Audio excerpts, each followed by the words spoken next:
Bonjour et bienvenue. Dans cette vidéo, nous allons voir deux questions de QCM pour le bac de première tronc commun qui concernent les droites ou les fonctions affines. On commence par celle-ci, c'est la 9e question du sujet 0, du premier sujet 0.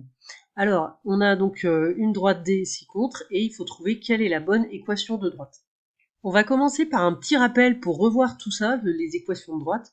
Donc les équations de droite, c'est du type y égale x plus b, ça correspond à une fonction affine de x égale ax plus b. Là, j'ai fait un dessin avec deux droites pour vous donner deux exemples. Pour déterminer graphiquement petit b, l'ordonnée à l'origine, on regarde l'endroit où la droite coupe l'axe des ordonnées. Donc par exemple, la droite en vert ici, elle va couper à 3, donc petit b vaut 3. Et la droite en violet, elle coupe à moins 2, donc petit b vaut moins 2.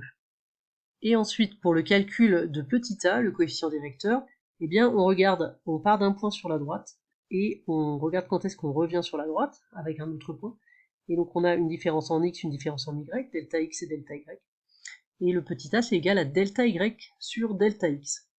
Donc voilà ce que ça donne, on va commencer par la droite en violet, donc je rappelle que petit b égale moins 2 parce qu'ici on coupe l'axe des ordonnées à moins 2, et donc pour petit a c'est delta y sur delta x, ici delta y, si je prends ce point-là et celui-ci, on a donc 1, et delta x c'est 2, donc ça fait 1 sur 1 divisé par 2, ça fait 0,5. Donc y c'est égal à ax plus b, donc a vaut 0,5x, plus b qui vaut moins 2, donc moins 2. Voilà l'équation de la droite. Pour la verte, on avait dit déjà que petit b vaut 3, et petit a ici, donc on a delta y qui vaut moins 1, parce que la droite, comme ça descend, c'est moins 1. Et delta x qui vaut 1, donc moins 1 sur 1, ça fait moins 1. Donc ici, on a y égale petit a, donc moins 1x, c'est pareil que moins x, plus 3. Voilà. Donc reprenez bien cet exemple si vous ne vous souvenez pas, et on va voir ce que ça donne pour notre droite, justement, de cette question. Alors ici, on va commencer par petit b. Petit b, c'est l'endroit où on coupe l'axe des ordonnées. Ici, on sait pas exactement la valeur, mais ce qu'on peut voir, c'est que c'est en dessous de 0. Or ici, le petit b, il vaut plus 3, ici aussi plus 3, donc ça peut pas être ces réponses-là, puisque le petit b est négatif. Donc c'est soit b ou d. Et enfin, pour déterminer laquelle est la bonne réponse, entre b ou d, eh bien, vous voyez, la différence, c'est devant x, c'est-à-dire la valeur du petit a du coefficient directeur.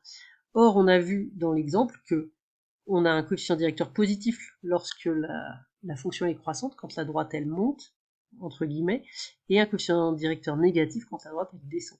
Donc ici, on a une droite qui monte, une fonction croissante, donc c'est forcément le coefficient directeur positif, c'est-à-dire que c'est celui-ci là, puisque là le coefficient directeur vaut 1.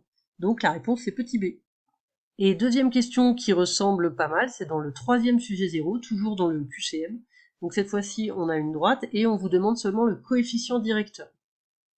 Le coefficient directeur, dans f de x égale ax plus b ou y égale ax plus b, ça correspond à petit a, donc ce qui est devant x. Et donc le coefficient directeur, vous pouvez reprendre l'exemple que je vous ai donné avec les droites vertes et violettes, eh bien c'est en regardant avec delta x et delta y. C'est-à-dire qu'on va prendre deux points, par exemple ce point-là, ici, et celui-ci, donc deux points sur la droite là.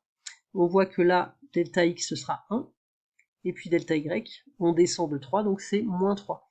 Donc petit a c'est delta y, donc moins 3, divisé par 1, donc c'est moins 3. La réponse c'est le petit a.